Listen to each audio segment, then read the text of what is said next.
जय महाश्री सरस्वती श्री भगवंताय नमो नमः। जय जय जी कर्पूर गौर देवारी देव भक्त मायरा नगराज कन्याची यावर मज बुद्धी हातात तू होई। असं विद्यादेवी सरस्वती गणेशाचं स्तवन करून कथेला सुरुवात कथेचं अनुसंधान कर्पूर गौर असणारा देवादी देव असणारा भक्तांचं माहेर घर बर का आणि नगरराजाची कन्या असणारा लक्ष्मी पतीवर लक्ष्मीचा असणारा पतीवर हे असणारा बुद्धीचा जनित लक्ष्मीचा पती आठवीचा चित्ती काय नव्हे असा बुद्धीचा जनित असणारा बुद्धी देणारा आणि सर्वांचं कल्याण करणारा असा जो काय भगवंत आहे त्या भगवंताला साष्टांग दंडवत करून कथेला सुरुवात। स्वधर्मांनी झाल्यावरी पुन्हा ताक्षऱ्याप्रती श्री हरी काही आचार निवेदन करी तोची सज्जनी परिसावा। असो म्हणजे स्वधर्माने कसं वागायचं हे झाल्यानंतर भगवंत असणारे गरुडजीला पुढचं काय कथा सांगू लागलेल्या सज्जनाने ऐका। मरे ब्रह्मचारी आणि यती वपन केले कर्मादी केल्याने वृत्ती चक्षुष महान मानव होता। ब्रह्मचारी असो किंवा यती असो पित्र आपल्या वडील मेल्यानंतर त्या मुलाने म्हणजे असणारे नख कापावीत त्याच्यानंतर असणार वपन करावं म्हणतात। सर्वजण ते पुढचं सांगतील का जायचं पुन्हा पुढचं देत दोघांना जायचं मग काय सगळं झाल्याशिवाय जायचं नाही आम्हाला बरोबर आहे थांबा म्हणतात ते सर्वजणांच्या तकाराने केश श्मश्रू नकच्छदणे ना पिता शिक्रिया निमित्ताने वर्णार्थ काही अवश्य द्यावे। कथेचं अनुसंधान भगवान परमात्मा गरुडाला विचारतायत। माधवजी आपल्याला या ठिकाणी सांगतायत सगळ्या जनाच्या असणाऱ्या अर्थासाठी किंवा जे काही मृत व्यक्ती झालेला आहे त्याच्या असणाऱ्या स्वतः हितासाठी केश नख पुन्हा नापिताला बोलून डोक्यावरची केस नख काढणं असं सांगतात। सवाव्या पूजाव्या गायी नित्य प्रदक्षिणा कराव्या बहुताई गो प्रदक्षिणी पृथ्वी प्रदक्षिणा व तस शैलवन कानने आणि गायीची त्या ठिकाणी स्तवन करायची गायीची पूजा करायची गायीला त्या ठिकाणी प्रदक्षिणा करायच्या गायीला प्रदक्षिणा केल्यानंतर ना अफाट पुण्य पदरात पडतं। गायीची खाजविता सर्व पाप जात गोग्रा सदाने स्वर्गी वसताई नमस्काराव्या गायी नित्य मंत्र पुनीत माननीय। गायीच्या अंगामध्ये अनेक देवतांचा वास आहे त्यामुळं गायीच्या पाठीवरनं हात फिरवला गायीला खाजवलं की असणाऱ्या त्या ठिकाणी सगळं पाप आपल्या अंतकरणामधलं संपलं जातं। गायीची सेवा केल्याने स्वर्गवास होतो असं सांगतात। ओम नमो गोभ्या श्रीमतीभ्य सौरभेभ्य एवं च नमो ब्रह्मसुताभ्य च पवित्राभ्यो नमो नमः। ऐसा मंत्र म्हणून गायी नमस्काराव्या प्रतिदिनी गोधारण फलदाय लागून प्राप्त होय संशय। अशा प्रकारचा मंत्र म्हटला जसं महाराजांनी वाचला तसं मंत्र म्हणायचा गायीला प्रदक्षिणा करायच्या गायीला नमस्कार करायचा रोज। असं केल्यावर काय होतं गायी दान केलेल्याचं जे काही फळ आहे ती फळ आपल्याला प्राप्त होतं असं सांगतात। ज्याच्या गोठ्यात चिकलमक्षी आणि तैशीच मुरकुट जो काही दंड करुणी आणि का दुग्ध काळी बळे जोनाराई आणि गायीची सेवा करावी। गायीचा असणारा जे काही गोठा आहे ती गोठा स्वच्छ ठेवावा। जसं आपण आपलं घर ठेवतो घरामध्ये राहतो त्या पद्धतीने गायीचा गोठा त्याच्यामध्ये चिखल किडा मुंगी हे काही होऊ नये रोजच्या रोज सारवून काढावं। गायीचं दूध बळजबरीनं काढू नये असं सांगतात। कुंभ पाकणार कमाजारी चिरकाळ पडे प्रेत शरीरी वायू पर्जन्य तापा भितरी जो रक्षण करी गायीचे। आणि जो गायीचं बळजबरीनं दूध काढतो गायीचा गोठा स्वच्छ ठेवत नाही तो नरकामध्ये जातो। नरकामध्ये गेल्यावर कुंभी पाकामध्ये त्याला टाकलं जातं असं महाराज सांगतात। हो तप्त सप्त कुळासह तरत जो गायीच्या जलत्रणाशिताई तो ब्रह्मत्य दोष पावत उर्गनाशना निश्चय। आणि तो सप्त कुळासहित तरुण जातो जो असणारा गायीचं जे काही पाणी आहे ते असणाऱ्या गायीच्या पाण्याचा नाश करतो त्याला ब्रह्महत्यादी दोष अशा प्रकारचे प्राप्त होतात। मास दोन सर्व दुग्धास मनुष्य द्यावे वात्साई तृतीय माशी दोन स्तनास एक चतुर्थ पंचम माशी न पातकी। आणि मग 2 महिन्याला त्या ठिकाणी असणारा गायी दान कराव्या मनुष्याला त्या ठिकाणी असणारा वासरासहित गाई महिन्या 2 महिन्याला त्या ठिकाणी दान करावं, 3ऱ्या महिन्यामध्ये 4थ्या महिन्यामध्ये असं सांगतात. सदोष गायी असली आई पाळावी, विपत्ती काळीही न टाकावी, आदरे पाळिता गोप्रधान पदवी प्राप्त होई असंशय. आणि गाय कशी जरी असली तरी आता चांगली गाय आहे म्हणून तिचा सांभाळ करायचा, गायीमध्ये दोष आहे, गाय दूध देत नाही, गायीला रोग आहे असं म्हणून तिचा तिरस्कार करायचा नाही. गाय दोषी जरी असली, रोगीट जरी असली तरी सुद्धा त्या गायीचा प्रतिपाल करावा असं महाराज सांगतात. तो यादिके करोनी गायी पाळाव्या प्रतिक्षणी, दीप लाविता गोतानी शतवर्ष प्रहाणी स्वर्गी राह्य. गायीचा गोठा त्या ठिकाणी सारून घ्यावा, स्वच्छ ठेवावा, गायीच्या गोठ्यामध्ये दिवा लावावा. आणि गायीच्या गोठ्यामध्ये जर दिवा लावला, तिला उजेडामध्ये ठेवलं तर तो प्राणी 100 वर्ष स्वर्गाला राहतो. गोर जया लक्ष्मी विघ्ने जात अंगी 14 भुवने वतताय, गोवध करत्याची नरक गणित 21 जाणावे. आणि गायीचं जी काय गायीच्या पायापासून जी काही धूळ आहे त्याला गोरज म्हणतात. आणि ती धूळ अंगावरती घेतल्यानंतर अवलक्ष्मी जी काय असणारी अवकळा आहे, अवदशा ही निघून जाते.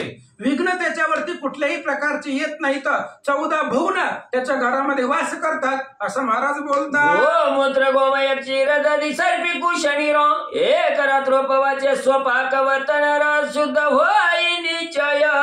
गायीचं गोमूत्र, गायीचं दूध, त्या ठिकाणी असणारं कुशनीर ह्यानं त्या ठिकाणी गायीचा असणारा गोटा सारवला की तो असणारा नर पावन होतो, शुद्ध होतो असं महाराज सांगतात. पुष्पोदक मस्तकावरी धरिता सर्व तीर्थाचे फळ, नरी पावनी पातकाची मोहरी तत्काळीची होत पै. आणि गायीची शेपटी जर आपण आपल्या डोक्यावरती धरली गेली, गायीच्या शेपटीच्या छत्राखाली जर आपण राहिलो गेलो तर जगामध्ये जेवढे तीर्थ आहेत सगळ्या तीर्थाचं फळ प्राप्त होतं जाग्यावर. कुठल्या तीर्थाला जायची आवश्यकता, जाऊ नका असं म्हणत नाही, जावा. पण नाही आपल्याला जमत कुठं जाणं तर गायची सेवा करायची आणि त्या सेवानं सगळं जगातलं तीर्थाचं फळ आपल्याला प्राप्त होतं. श्री सर्व तीर्थे रात मध्य महेश्वर वसत, कर्णी अश्विनी कुमार तिष्ठत शशी भास्कर नेत्रा माझी. आपण सहज म्हणतो गायीच्या पोटामध्ये 33 कोटी देव आहेत, पण कुठं कुठं कोणते कोणते आहेत आपल्याला त्याची कल्पना नसते. म्हणून महाराज सांगू लागलेत, ऐका, गायीची शिंग आहे, त्या शिंगामध्ये जगातले सगळे तीर्थ तिथं वास करतात. गायीचं जी काही मध्य भाग आहे त्या मध्य भागामध्ये महादेवाचा वास आहे. गायीच्या कानामध्ये अश्विनी कुमार आहेत, त्यांचा वास आहे.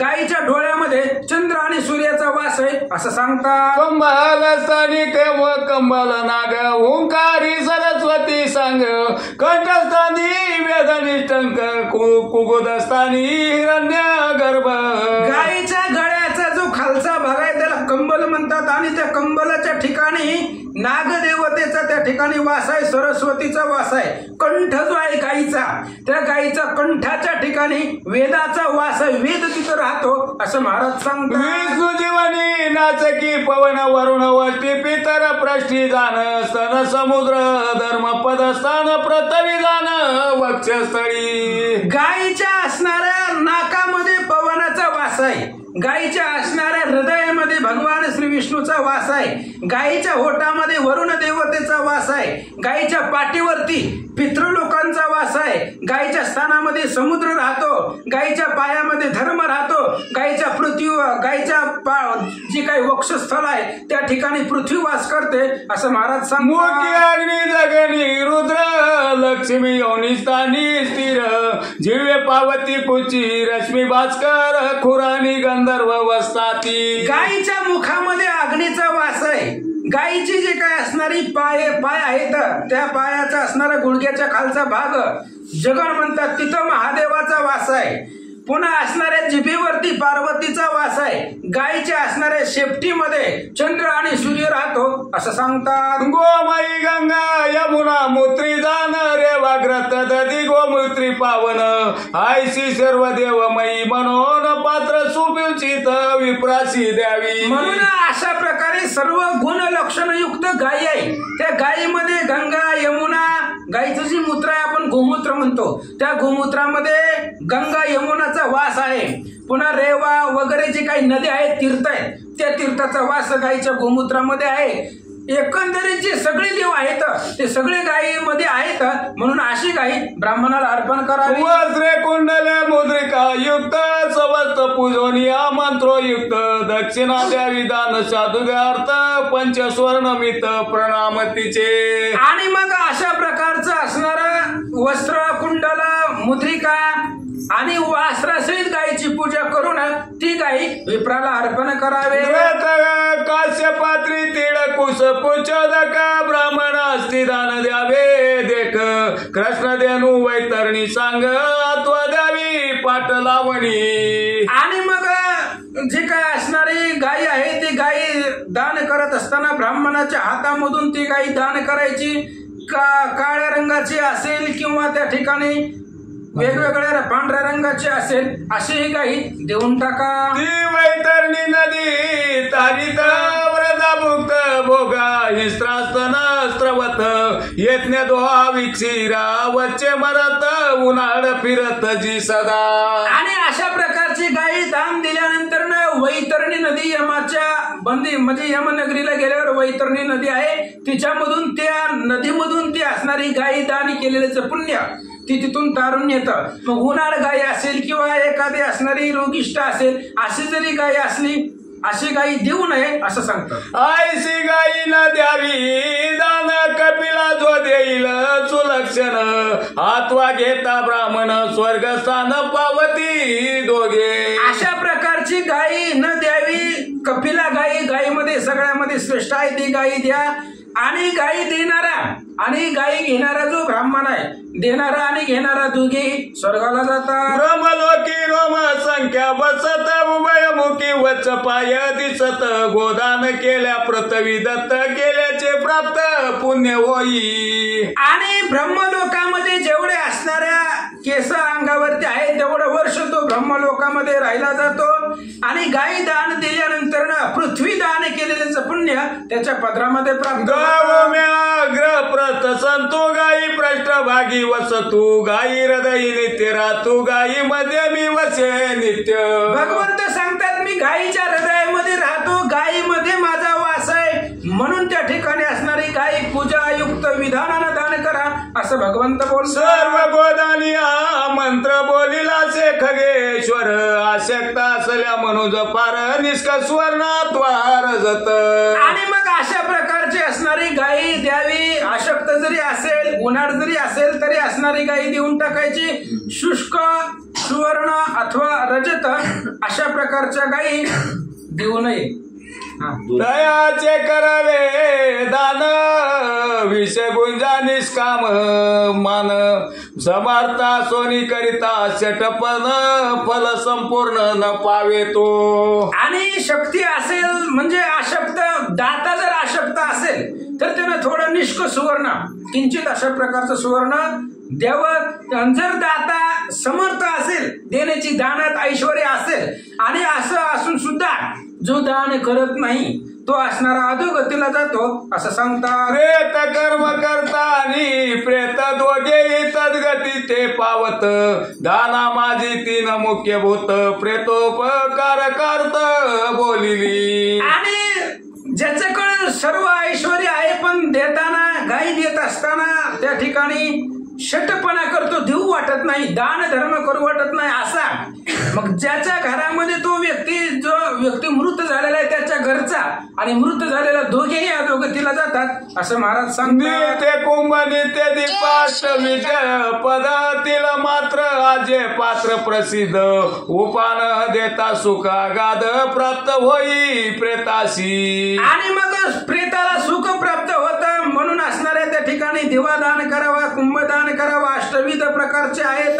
तिल पात्र आहे आजा पात्र आहे हे सगळं असणारं दान केलं की प्रेताला सुख होतं. आईशे गोदानाचे महिमान वैत वैनत या केले निरूपण आता अन्नदान पावन एके महिमान तयाचे. भगवान परमात्मा गरुडाला सांगतायत गरुडा आतापर्यंत काय केलं गोदानाचं महत्व सांगितलं गायी दानाचं महत्व आतापर्यंत सांगितलेलं आहे आणि आता अन्नदानाचं महत्व सांगतो. गाईदानाचं महत्व आता वर्णन केलं. आता अन्नदानाचंही महत्व तशाच पद्धतीने आहे, ते वर्णन करतो. ऐका. देव ऋषी गण भूसुर अन्न प्रसिद्धी निरंतर आणि यज्ञ सर्व लोकतंत्र विश्व समग्र अन्य धरिजे. आणि म्हणून जगतामध्ये अन्नदान श्रेष्ठ आहे. ब्राह्मण असेल, बाकीचे चारही वर्णांतले असू द्या, कोणीही अन्न प्राशन केल्याशिवाय तू जगत नाही.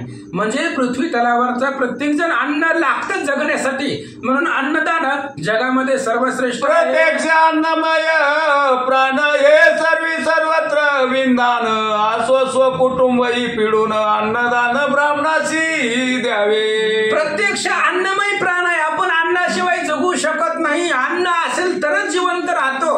म्हणून अन्न हाच प्राण आहे. म्हणून कदाचित आपल्या घराला आलेला अतिथी असेल, कुणी दरवाजामध्ये आलेला असेल, वेळ पडली तर घरातला उपवाशी राहावा, पण दरवाज्यातला जो आलेला आहे त्याला अन्नदान करावं असं महाराज सांगतात. अतिथीची अवज्ञा न करावी, आदरे आत्रे अन्ने पार पावी. चंडाळ पतित शत्रुजीवी अन्नदाना समयी समान सर्व. अतिथाची अवज्ञा करायची नाही, कारण अतिथी कोण आहे आपल्याला सांगता येत नाही. कधी कधी भगवंत सुद्धा येऊ शकतो, सांगता येत नाही. कुणी बी असू द्या, दरवाजामध्ये जो आलाय त्याला माघारी पाठवायचं नाही. आणि जर तो माघारी गेला, अतिथी विमुख गेली या जाणं, आपुले पुण्य घेऊन तयाचे पाप देऊन जातो की तो निर्धारे. म्हणून शत्रू असेल, आपलं वैर असेल, कुणीही असू द्या, पण ज्यावेळेस अन्नदानाची वेळ येते त्यावेळेस ही असणारा शत्रुता दूर ठेवावी आणि दान करावा. त्यासही अर्पावे अन्न मग काय वर्णावे. ब्राह्मण शक्यतो नुसार द्यावे अन्नदान ब्राह्मणाशी देता होता अक्षय. चांडाळ असू द्या, पतित असू द्या, शत्रू असू द्या, कोणीही असू द्या, कोणी जरी आलं तरी त्याला अन्न द्यावं. मग तर ब्राह्मण तर उच्च वर्ण आहे, श्रेष्ठ वर्ण आहे, म्हणून ब्राह्मणाला तर द्यावाच. पण कोणी जरी दरवाजामध्ये आले तरी त्याला अन्नदान करावं, कारण अन्नदानाच्या वेळेला सगळी समान असतात असं महाराज बोलतात. शूद्राची दिलेल्या महत्पद पितर प्रसोती पुष्कळ जायची शेती प्रजन्य काळ इच्छिता ती निर्मळ कृषिक पै. शूद्राला जर अन्नदान केले तर त्याचं असणारं पुण्य आहे, आणि ती पितर त्याची असणारी प्रशंसा पुष्कळ पद्धतीने करतात. जसं पावसाच्या काळामध्ये शेतामध्ये पीक यावं तशा पद्धतीने त्याची पितर त्याची असणारी स्तुती करतात असं महाराज बोलतात. पितर अन्न इच्छिती आमच्या कुळी पुत्र पौत्रादी संतती. कोणी जरी अन्नदान करीती तरी येते प्राप्ती घडे आम्हा. म्हणून त्याच्यासाठी जी काही पितर आहेत, पूर्वज आहेत, ते आपल्या कुळामध्ये अन्नदाता व्हावा अशी इच्छा मनामध्ये धरतात. कारण तुम्ही अन्नदान केल्याशिवाय त्यांना जेवायलाच भेटत नाही. तुम्ही इथं जर पृथ्वी तलावरती अन्नदान केलं तरच जो मृत झालेला आहे त्याला ब्रह्मलोकामध्ये, स्वर्गलोकामध्ये जेवायला भेटतं असं सांगतात. ब्राह्मण ये मातभूत स्वय जरी याचना करीत न मागताही दिदल्या दत्त पुण्य अपार प्राप्त होई. म्हणून त्या ठिकाणी असणारा न मागता सुद्धा एखादा असणारा ब्राह्मण हे असणारं श्रेष्ठ दैवत आहे. आणि आला दरवाजामध्ये न मागता येऊन उभा राहिला तरी सुद्धा त्याला अन्नदान केलं की त्याच्या पुण्याला पारावर नाही, अपार पुण्य त्याला प्राप्त होतं असं सांगतात. अन्नदाता पशु लाभत पुत्र कन्याधन बहुत बहुत बळ रोप प्राप्त स्वर्ण भोगी होत मामुकी. आणि मग महासुखी अशा पद्धतीने सुख त्याला प्राप्त होतं. अन्नदानानं त्या ठिकाणी असणारं चांगली मुलं, चांगली कन्या, अनेक प्रकारचं धन, संतती, संपत्ती अन्नदानानं मिळते.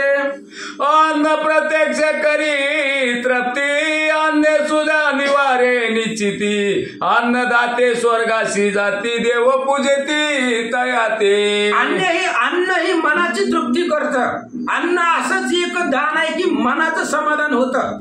त्याच्यामुळं अन्न ही अंतःकरणाची तृप्ती करतं. म्हणून अन्नदान करणारा स्वर्गाला जातो आणि स्वर्गात गेल्यावर देव त्याची पूजा करतात असं महाराज सांगतात. अन्न नसता शरीर नासत पंचधातू क्षीण होत बळवानही नाश पावत अन्न नसता तयाशी. अन्न ही जीव आहे. अन्न जर नसेल तर किती दिवस, पहिलवान जरी असलं तरी किती दिवस तो जगणार आहे उपाशी राहिल्यानंतर. 2-4 दिवस उपाशी ठेवले की अंगातली ताकद कमी होते. पंचधातू आहेत, पृथ्वी आप तेज वायू आकाश सगळं क्षीण होतं. अंगामधली जी काही पंचधातू आहेत संपले जातात. त्यामुळे जर जेवणच नाही मिळालं तर असणारं शरीर सुद्धा क्षीण होतं. म्हणून अन्नदान श्रेष्ठ आहे असं सांगतात. साय प्रात अग्निहोत्र हवन यथाविधी करिता जाण वृष्टी होत त्या पुण्याने अन्न निर्माण वृष्टीपासोनी. आणि होम यज्ञ हे असणारं योग्य वेळेला करून त्याच्या पुण्यानं पाऊस पडतो. वरून असणाऱ्या पृथ्वी तलावरती पाऊस होतो यज्ञाच्या पुण्यानं. आणि पावसापासून शेतामध्ये अन्न तयार होतं, पिकलं जातं असं सांगतात. विवाह यज्ञ प्रत्येकाये समस्त नाही केल्यानं सोबत हे भरतने असल्या बहुत शोभा सर्वतान पावेची. 3 कार्य सांगितलेत. एक आहे विवाह. लग्नामध्ये जर जेवण नसेल, सोनं चांदी किती बी असू द्या पण जेवण नसेल तर त्या लग्नाला शोभा येत नाही. प्रेत कार्य आहे, प्रेत कार्याला जेवण लागतं. आणि यज्ञाचं कार्य करायचं असेल तर त्यालाही जेवण लागतं. ह्या तिन्हीला संपत्ती इष्टीत सोनं चांदी असून उपयोग नाही. अन्नदान असेल त्याच्यामध्ये तरच त्या कार्याला शोभा येते असं सांगतात. भूते अन्नापासून या होती अन्य उदक वृष्टीने उद्भवती यज्ञ प्रजन्याची प्राप्ती अन्न निवृत्ती यज्ञ होय. आणि म्हणून असणारी जी काही भूत आहेत, जीवसृष्टी आहे ती सगळी असणारी अन्नापासून होता. अन्नाशिवाय ते जगू शकत नाहीत. म्हणून जे काय अन्न आहे ते अन्न पावसाच्या वृष्टीपासून अन्न पृथ्वी तलावरती तयार होतं. आणि त्याच्याच पुण्यानं, त्याच पावसाच्या पुण्यानं यज्ञातिक क्रिया चालतात. अन्न विष्णू स्वय देव अन्नाचे देव भव अन्न ब्रह्मा देव देव सोमरवी मरुदन अन्न. म्हणून स्वतः विष्णूचं अन्न आहे. अन्न हीच भगवंत आहे. अन्न स्वतः देव आहे. सगळे असणाऱ्या जगतामध्ये ब्रह्मा विष्णू महेश चंद्र सूर्य मरुद्गण हे सगळं अन्न आहे. अन्नाचीच अन्नच आहे असं सांगतात. आतयव वदे अन्न दान करावे प्रेत मुक्त्यार्थ जाण उदक युक्त विशेष पूर्ण दान महिमान वाढासे. सगळ्या श्रेष्ठ, सगळ्या दानामध्ये अन्नदान श्रेष्ठ आहे. आणि प्रेताच्या मुक्तीसाठी अन्नदान करावंच लागतं. अन्नदान केलं तर असणारे प्रेत मुक्त होतं. आणि त्याच्यासाठी पाणीदानही करावं लागतं. पाणीदानही विशेष आहे असं महाराज सांगतात. याविषयी पुरातन कथा ऐक पन्न गाशन पूर्वी त्रेता युगी मी जाण रामावतार दर्येला. आणि म्हणून गरुडाला भगवंत सांगतात, गरुडा ऐक, मी अनुभवलेली कथा सांगतो तुला. कारण माझ्या समोर घडलेली कथा आहे. अन्नदानाचं महत्व किती आहे ती तुला सांगतो, ऐक. पाठीमाग त्रेतायुगामध्ये मी रामाचा अवतार धरलेला होता.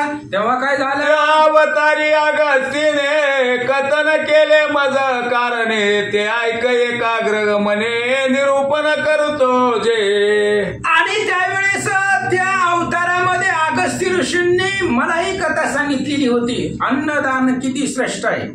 आणि अगस्ती ऋषींनी सांगितल्यामुळं ते असणारी एकाग्र मन करून सावध चित्तानं ती कथा ऐक असं भगवंत बोलतात. ऐके राम कथा विचित्र मी तीर्थयात्रा करिता पार कोणे एके स्थळी सुंदर महासरोवर तया माझी. आणि ही असणारी जी काय कथा आहे ती कथा अगस्ती ऋषी सांगतायत की रामा ऐका, मी एकदा तीर्थयात्रा करत करत निघालो होतो.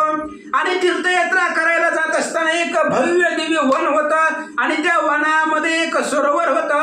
त्या सरोवरामध्ये एक योजने तलाव विस्तीर्ण चक्रवाक कारंड वाकीर्ण आश्चर्य रूप संपूर्ण परितपोधन सेविती. आणि ते असणारे एक वन होतं. ते असणाऱ्या वनामध्ये 1 योजन अंतरावरचं सुंदर अशा प्रकारचं तलाव होतं. पाण्याने भरलेली होतं. सुंदर अशा प्रकारची झाडं होती, कमळं होती, अनेक प्रकारचे पशु पक्षी होती.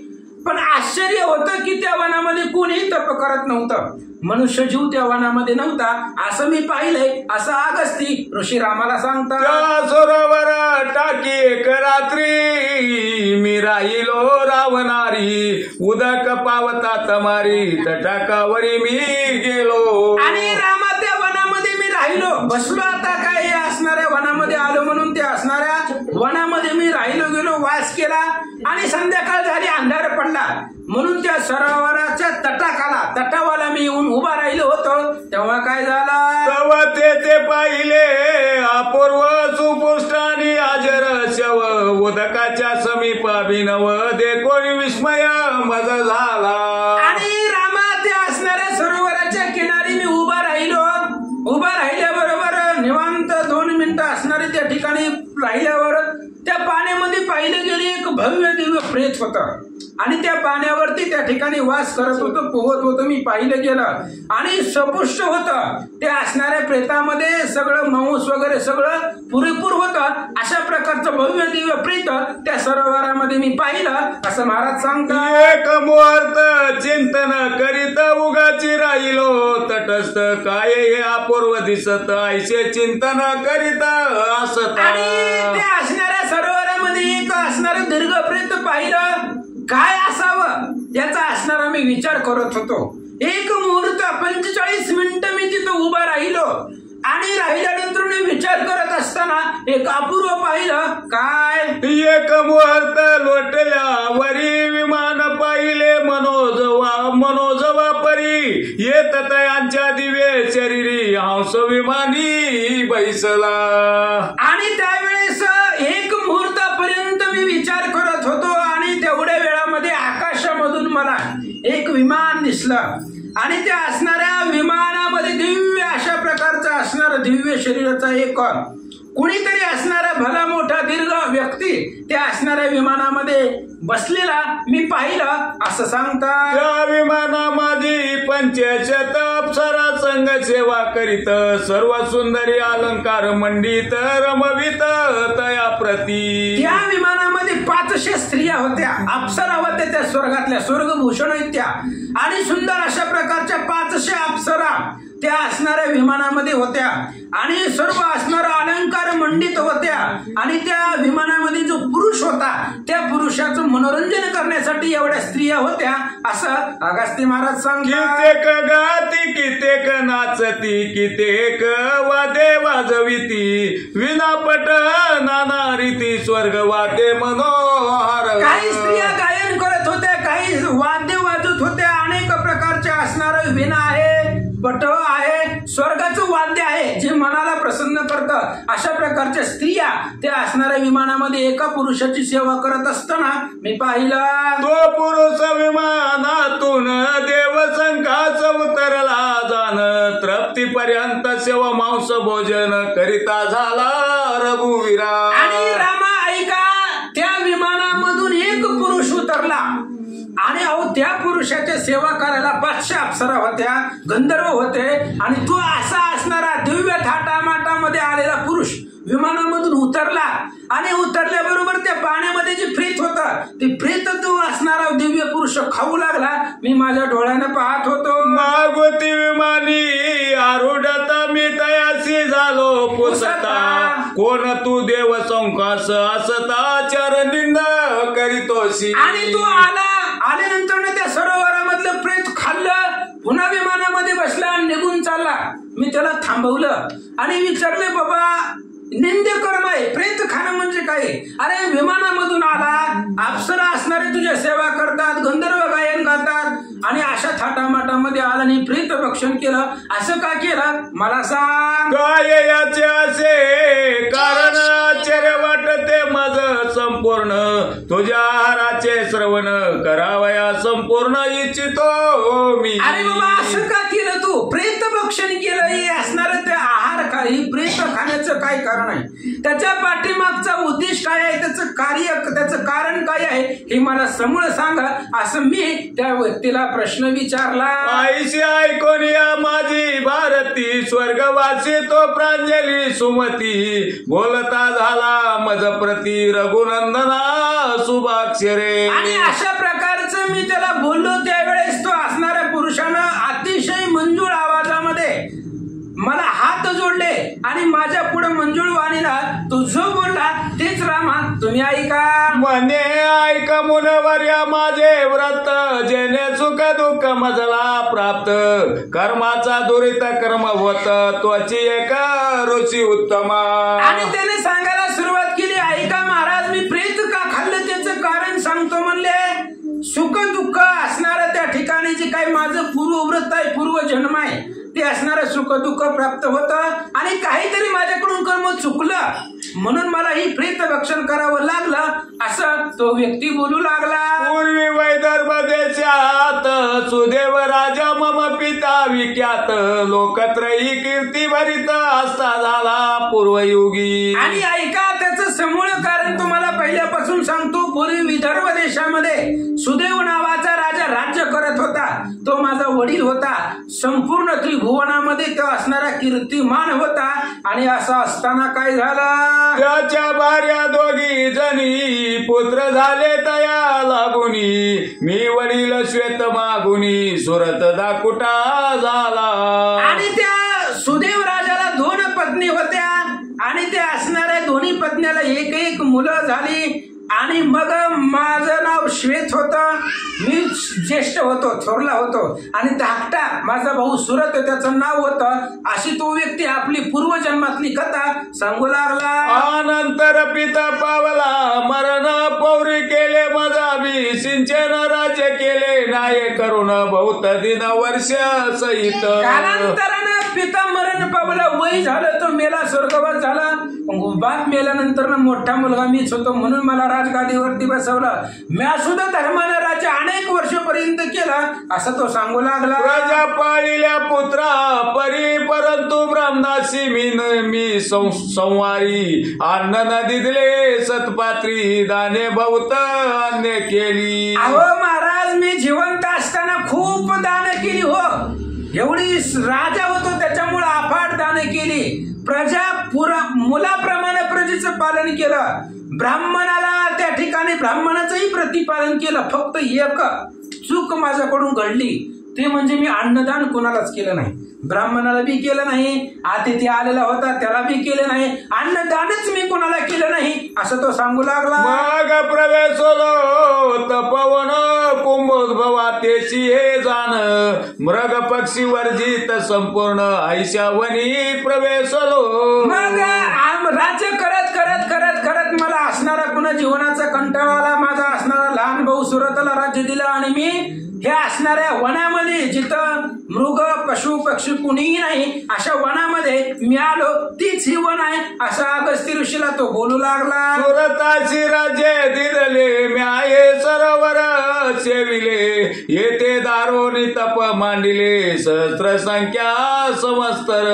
आणि सुरत माझा लहान भाऊ होता, त्याला राजगादी दिली, त्याला राज्य सांभाळायला लावलं. मी या सरोवरामध्ये आलो आणि इथं दारुण भयंकर हजारो वर्षापर्यंत मी इथं तप करत बसलो.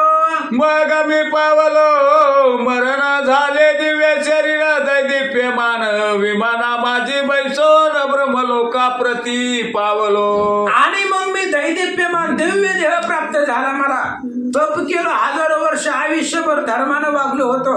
मग मी मेलो त्याच सरोवराच्या एक ठिकाणी आणि मला घेऊन जाण्यासाठी ब्रह्मदेवाने विमान पाठवलं. त्या विमानामध्ये मी बसलो आणि ब्रह्मलोकाला गेलो. ते सुधात्रशा मज त्वरित मुनी उत्तमा लागली बहुत, इंद्रिय व्यतीत झाली समस्त, प्राण व्याकुळ होतो पै. आणि तिथं ब्रह्मलोकाला गेल्यावर मला भूक लागली, तहान बी लागली, भूक बी लागली. आता पृथ्वी लोकांपासून ब्रह्मलोकापर्यंत जायचं होतं ना, खूप अंतर होतं. प्रवासामध्ये तहान बी लागली, भूक बी लागली. गेल्या गेल्या ब्रह्मदेवाला सांगितलं जेवायला वाढा. असं म्हटल्याबरोबर ब्रह्मदेवानं काय उत्तर दिलं. मग ब्रह्मयाशी पुशिला आर, भगवंता काय बचू सत्वर, ब्रह्मदेवे बोलिला उत्तर, स्वदे समग्र भक्षण करी. ब्रह्मदेवाला विचारलं, म्हणलं महाराज खूप भूक लागली, काहीतरी खायला द्या. ब्रह्मदेवाने सांगितलं, हे बघ, दान धर्म दये विना केलिया ममलोक आलिया होय विघ्न, या लागी भले साधू जन, दान धर्म करिता ती भावार्थ रामायण उत्तरकांड अध्याय 62. आणि अशा प्रकारे ब्रह्मदेवाने सांगितलं, दान धर्म न करता, अन्नदान न करता जर ब्रह्मलोकाला आलं तर माझ्यापाशी पण त्याला अन्न भेटत नाही. तू जिवंत असताना कुणालाच अन्न दिलं नाही, त्यामुळे तुला सुद्धा आमच्यापाशी अन्न नाही. तिथं सरोवराच्या ठिकाणी तुझं प्रेत मड पडलेलं आहे, ती जाऊन तू खा असं ब्रह्मदेवाने सांगितलं. आपुले नित्य स्वादू मांस बक्षित जाई अति सरस तपो तेज पुष्टता शरीरास राहे तुझ्या उत्तम. अरे तुझं शरीर भव्य दिव्य दष्ट आणि पुष्ट आहे तुझा, आणि तुझं जोपर्यंत पोट भरत नाही तोपर्यंत ते असणारं प्रेताचं भक्षण करत जा.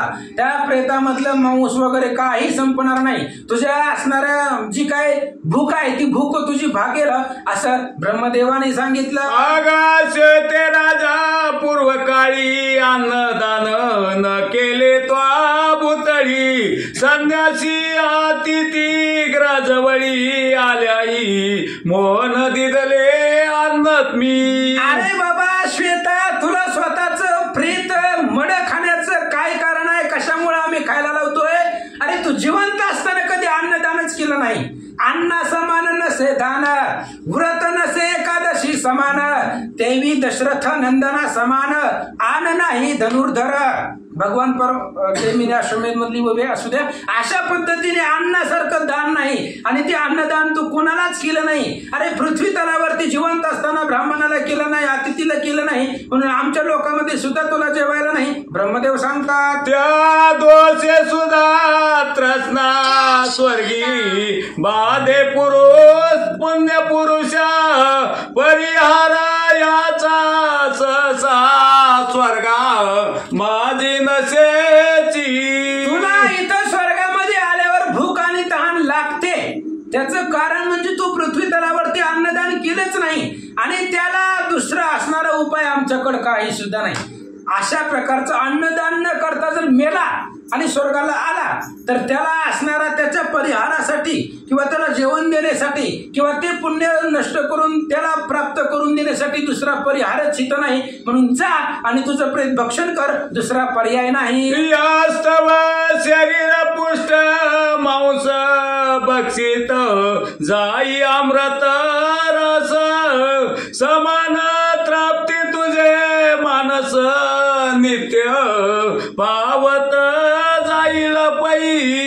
म्हणून त्याच सरोवराच्या किनाऱ्याला तिथंच तुझं असणारं प्रेत पडलेलं आहे, तू जा आणि त्या असणाऱ्या प्रेताचं भक्षण कर. जोपर्यंत तुझ्या असणाऱ्या मनाची तृप्ती होत नाही, तुझा असणारा मानस तृप्त होत नाही, तोपर्यंत रोज जेव्हा बी भूक लागली विमानामध्ये बसायचं आणि त्या सरोवराच्या ठिकाणी जाऊन प्रेताचं भक्षण करायचं. अगस्ती जो कामा मुनी तीर्थयात्रा प्रसंगे त्या स्थानी स्वतः दुर्दर्श येईल तेशनी कष्टमुक्त होशील तेव्हा.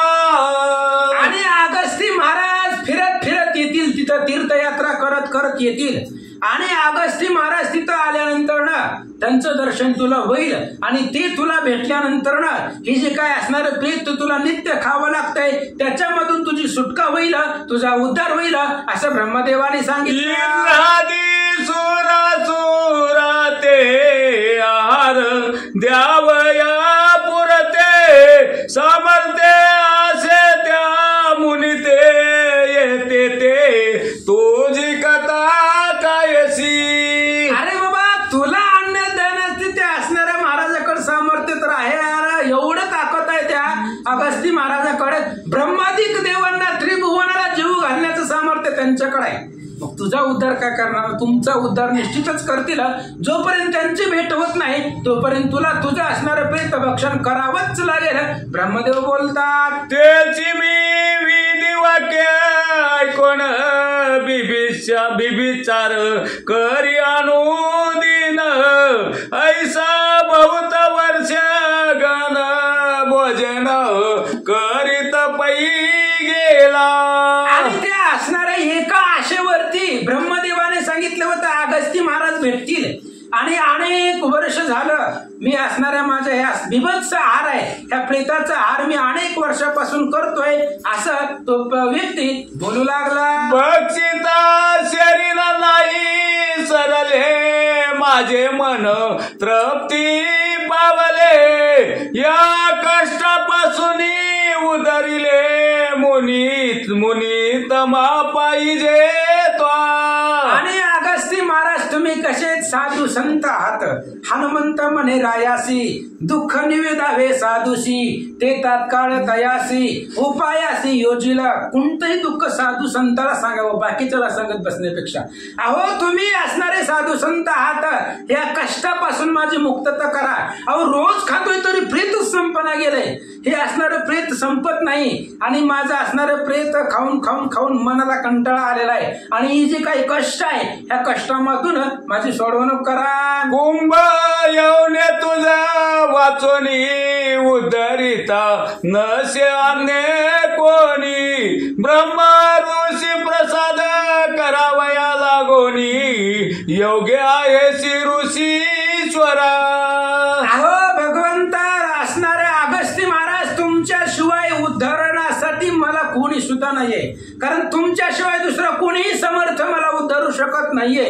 अहो सगळे असणाऱ्या त्रिभुवनामधले संपूर्ण ब्रह्म ऋषीला प्रसाद देण्याचं सामर्थ्य तुमच्याकडे आहे, असं सांगू लागले. प्रशा क्रांतीशी श्री सागर दरिद्र्यासी जैसा कुबेर, भेटताची कष्ट समग्र नास पावती क्षण मात्रे.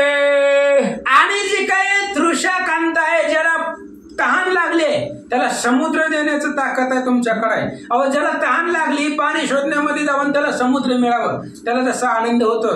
किंवा दरिद्र आहे, दरिद्र्यासाठी कुबेर यावा, तसं माझ्या उद्धारासाठी तुम्ही आलेला आहात, असं तो बोलू लागला. कैसे ऋषी स्वरापद भेटलासी आता, काय राहील क्लेश विवसी, ऐसे स्वत वाक्य ऐकोनी मानसी, रघु उत्तमा दुःखित झालो.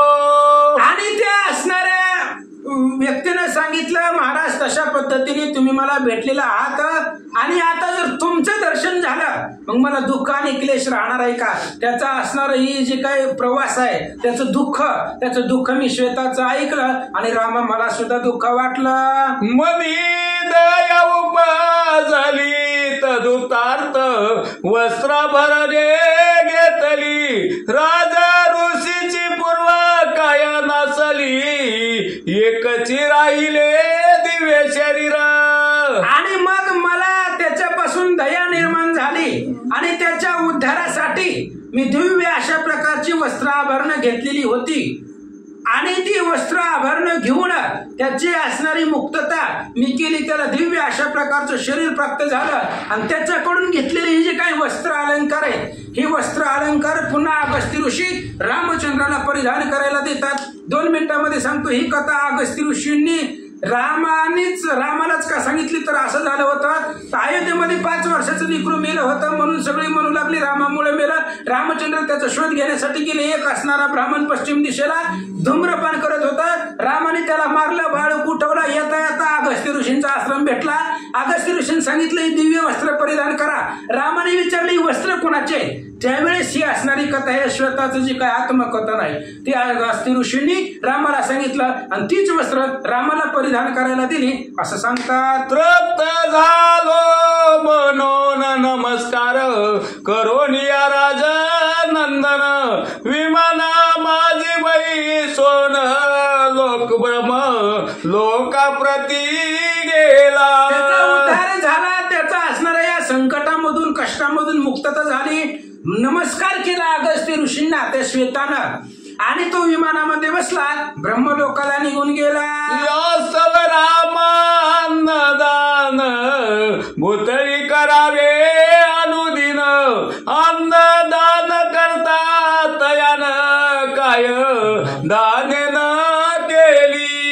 म्हणून रामा पृथ्वी तलावरती अन्नदान करत जावा. तुम्ही सुद्धा भगवान परमात्मा सुद्धा अगस्ती महाराजाचं ऐकून अन्नदान करत होते, आणि अन्नदान केल्यानंतर ना जो अन्नदान करतो त्याच्या पुण्याला पारावर नाही. त्यानं जगामधली सगळी दाने केली आणि सर्व दानाचं फल त्याला प्राप्त होतं. सर्व दानाचे पुण्य घडत तस्मात अन्नदान निश्चित रामा करीत जाई सत्य तू जगन्नाथ जगात विश्वात्मा. आणि म्हणून भगवंता तुम्ही विश्वाचे चालक मालक आहात. ऐसा तू समर्थ ब्रह्मांडाचा धनी मालक तुम्ही जगाचे आहेत. असे असले तरी सुद्धा तुम्ही अन्नदान करत जावा. तुम्हाला सांगावं लागत नाही कारण तुम्हाला सर्व माहित आहे. म्हणून अन्नदान करत जावा. अन्नदानानं सगळ्या दानाचं पुण्यपत्रामध्ये प्राप्त होतं. म्हणून तुम्ही विश्वात्मा जरी असले तरी करीत जावा. तुझ प्रतिकाय सांगावे वृद्धी सूचक झाल्या स्वभावे त्या माझी मात्र द्यावे दोष नसे तयासी. आणि रामचंद्रा तुम्हाला काय सांगायची गरज नाही कारण श्रीराम सर्वार्थी सर्वज्ञ. तुम्ही सर्व अर्थानं सर्वज्ञ. तुम्हाला सगळं माहिती आहे. जर सुतकामध्ये सुतक पडलेला असेल त्याच्यामध्ये जर कुणी असणारा अतिथी वगैरे आला तर त्यावेळेस घरातलं जे काय कच्चं अन्न आहे ते असणारं पीठ वगैरे त्याला द्यावं पण दान करावं असं सांगतात. ऐसे अगस्ती वाक्य ऐकून राम नित्य करी अन्नदान तस्मात अन्नदाना समान नाही दुसरे दान पै. अशा प्रकारचं अगस्ती महाराजांचं बोलणं रामाने ऐकलं. राम सुद्धा जगाचा कार्यकर्ता आहे, ब्रह्मांडाचा नायक आहे, तरी सुद्धा ऋषीवर यांचं बोलणं ऐकून ते सुद्धा रोज रोज अन्नदान करू लागले. म्हणून अन्नदान करणारा अन्नदात्यासारखा समान दान करणारा श्रेष्ठ जगामध्ये दुसरं कुणीच नाही. एवढं अन्नदान श्रेष्ठ आहे असं महाराज सांगतात. धर्मे होई अर्थ प्राप्त धर्मे काम जाई वाढत सर्व पुरुषार्थ धर्म सत्या गरुडा जाननीची. धर्म केल्यानंतर ना संपत्ती वाढत जाते. धर्म केल्यावर संपत्ती आपल्याला मिळत राहते. धर्म केल्यानंतर ना त्याचे सगळे मनोरथ पूर्ण होतात. अर्थात धर्म अर्थ काम मोक्ष जे काही सगळे पुरुषार्थ आहे ते सगळं असणारं धर्म केल्याने वाढत जातात प्राप्त होतात. भगवंत गरुडाला सांगतात धर्मा समान नाही पुरुषार्थ जो नर धर्म विवर्जित पुत्र स्वतात त्याग सत्य त्याचा कीजे. ग्रंथकर्ते माधवजी सांगू लागलेले आहेत धर्मासारखा दुसरा पुरुषार्थच नाही धर्म समान. त्यामुळं धर्मानं प्रत्याव भगवंत येतोच धर्म रक्षणासाठी. म्हणून धर्माचा प्रतिपादन करावा श्रेष्ठ आहे. एवढंच नाही तर जो धर्माच्या विवर्जित आहे जो धर्माच्या विरुद्ध वागतो जो दान धर्म करत नाही धर्म सोडून वागतो मग तो बाप असेल भाऊ असेल कुणीही असू द्या त्याचा त्यागच करावा असं सांगतात. या प्रकारे भगवंत गरुडासी निरूपित सुत सौनक दिशी ऋषी प्रत कती समस्त माधव मने. अशा प्रकारे असणारं अन्नदानाचं आणि गोदानाचं महत्व या अध्यायामध्ये ग्रंथकर्ते माधव यांनी आपल्याला सांगितलेलं आहे. नैमिषारण्यामध्ये शौनकाधिक ऋषी मंडळी आहेत ते असणारे सांगू लागलेले आहेत आणि ग्रंथकर्ते माधव तुम्हा आम्हाला सांगतात. इति श्री गरुड पुराणे प्रेते कल्प अन्नदान महिमा वर्णना नाम दशमाध्यायी गोडा पुंडलिकावर पंढरीनाथ भगवान